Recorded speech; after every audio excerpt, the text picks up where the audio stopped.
My last choice for plastic surgeons ended up being the one I went forward with. So I just want to explain how I went through that thought process while I do my post-bleff care routine. Trigger warning, it's going to be disgusting, but if you can't handle this, honestly, don't get the surgery. When I was doing my research, I narrowed everything down to 3 surgeons. I had like a list of things that I was looking for based on the fact that I wanted an upper bleff, I wanted to be conservative, and I was going to be in Seoul, Korea. It gave me a list of surgeons in the area based on reviews and ratings from people, culled the whole thing down to my top 3 choices. They asked me for pictures of my face, what I was looking for, and then medical history and a bunch of other shit. One that I had last place for choices actually said that they don't respond in email and I had to do all correspondence in WhatsApp. I work with Asia Pacific a lot and I do know that culturally markets here do use WhatsApp quite regularly. What did turn me off, everyone else responded to me like so quick and they took about a week to get back to me. By that point, I've done so much back and forth with the other 2 that I totally even forgot about this 3rd option. Ask Claude, and basically it said it's quite normal for international clinics to have a little bit of a delay because they have to assign a translator. They were so quick to respond after that. I did continue the process and ask my questions. I was asking all the surgeons if I can be like completely under because I was anxious. I didn't want to be awake for it. My top 1 and 2 choices were like completely fine with that. The one that was in my last place, they were the only ones who were saying they wouldn't want to put me fully under and they want me under local anesthetic because they want to be able to have me awake so they can see how my eyes are and make sure things are balanced. Checked with Claude, it was saying that it's better to be awake than to be completely under for that exact reason. Whereas the other 2 clinics didn't even challenge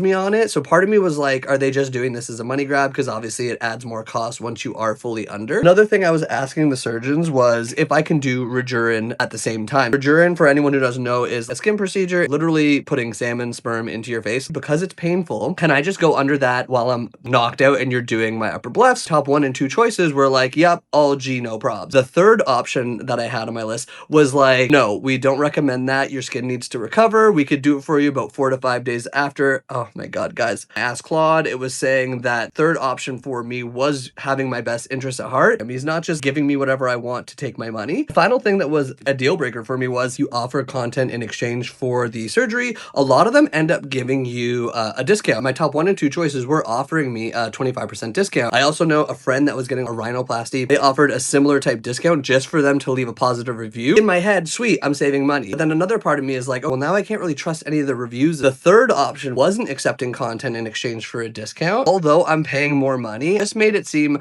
more legit, more credible. Even though it was declining me on everything I wanted, it was doing it because it was taking my best interests at heart. All of these things combined made me put that 3rd choice up to number 1. So the clinic I went with was An Sung Ming Plastic Surgery. I'm not giving a recommendation right now. I'm just telling you who I went with. I really wanted to make this whole journey super transparent. I'm not getting paid for it. This is just trying to provide you guys with the information that I was looking for when I was